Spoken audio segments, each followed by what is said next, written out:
और हम सीधे रुख करेंगे कांग्रेस नेता पप्पू यादव जी का, जो इस समय हमारे साथ जुड़ चुके हैं तमाम पहलुओं पर बातचीत करने के लिए। पप्पू जी, बहुत बहुत स्वागत है आपका। जी लगातार प्रणाम। सीट बंटवारे पर नमस्कार, प्रणाम।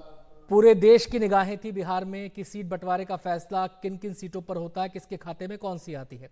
और एक सीट चर्चा का केंद्र थी, वो थी पूर्णिया, क्योंकि पप्पू यादव जी कह रहे थे दुनिया छोड़ देंगे, पूर्णिया नहीं छोड़ेंगे। लेकिन सीट बंटवारे में तो छोड़नी पड़ रही है। क्या कहना है आपका? मैं अपनी बात पर तो हमेशा कायम रहता हूँ। जिस पर पूर्णिया का सीमांचल कोशी के जनता का बेटे की तरह आशीर्वाद है और भगवान की तरह हमारी भक्ति और भगवान में कोई फर्क ना हो। जो कोरोना से नहीं डरा, कोरोना ने दुनिया को डराई, हमने कोरोना को डराया। कोरोना बाढ़ से नहीं डरा, वो पप्पू यादव को कोई अपने माँ के सामने क्या डरा पाएगा, अपने घर में हमको क्या डरा पाएगा। आप पहले समझिए, मेरे हाथ में कांग्रेस का झंडा है और मरते दम तक वो झंडा रहेगा। सीमांचल कोशी चाहती है इस देश का पीएम राहुल गांधी, और हम लोग लार्जर कॉज के लिए कांग्रेस के बारे में, हमारे को हमें नेता के बारे में जाने जाते। आप ममता दीदी की स्थिति देखिए, देखिए हमारे नेता के खिलाफ डी राजा जी की पत्नी खड़ी है।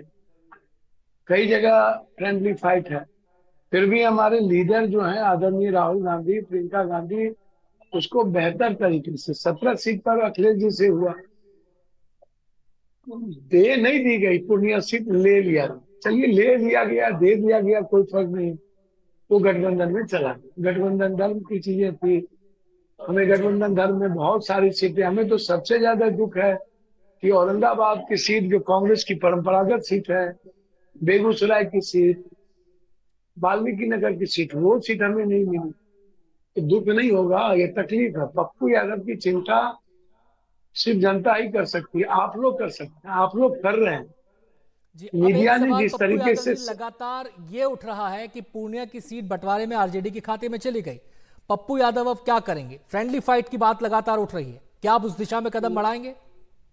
बढ़ चुकी, नेतृत्व को फैसला नहीं, मेरा तो शुरू दिनों से है। बिल्कुल, उसमें क्या बहस। नेतृत्व जो कहेगा उसको स्वीकार करेंगे। पूर्णिया की जनता चाहती है कि हम लोग पूर्णिया को, सीमांचल कोसी को नंबर वन करें इंडिया में। मैं करूंगा, पहले भी मैंने नंबर वन किया था बिहार में, पूर्णिया को। और हमारा दूसरा संकल्प है कांग्रेस को एस्टेब्लिश करना, कांग्रेस के वर्कर के मोरल को बहुत आगे बढ़ाना, नेताओं के साथ मिलकर 40 की 40 सीट कांग्रेस के नेतृत्व के साथ आगे बढ़ना।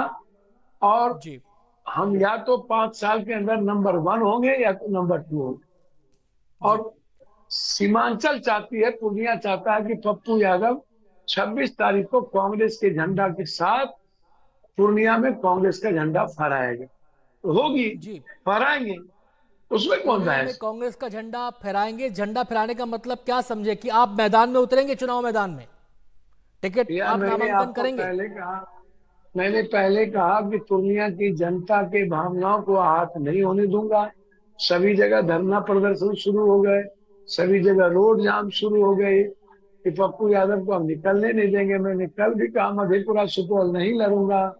मुझे पहले भी कही गई पार्टी ज्वाइन करके मधेपुरा लड़ लीजिए। मैं लालू यादव जी से आशीर्वाद लगातार मांग रहा हूं, मैं वार्ता करूंगा, मैं बात करने का प्रयास कर रहा हूं, नहीं हो पाई है। तो आप समझिए, मैं कोशिश अंतिम तक करूंगा। क्रिकेट के जी, एक बॉल पर 9 रन जीता जा सकता है, 9 रन रहने के बावजूद नो बॉल होता है, फ्री हिट होती है। तो मैं तो प्रयास अंतिम तक करूंगा, चलिए, लेकिन आप उम्मीद कांग्रेस नहीं की छोड़ रहे हैं पप्पू यादव जी। आपने आपने यूपी का एग्जाम्पल दिया कि यूपी में कांग्रेस पार्टी को 17 सीटें मिली, जिसकी डिमांड पार्टी कर रही थी वो उस पार्टी को मिला वहां पर। आपको क्या लगता है कि बिहार में थोड़ा सा जो हिस्सा है वो और हिस्सेदारी और बढ़नी चाहिए थी? 9 सीटें पर्याप्त नहीं कांग्रेस, है कांग्रेस के लिए? हम तो अच्छे देखिए, गठबंधन धर्म हो गया तो उस पर कुछ बोलना सही नहीं है।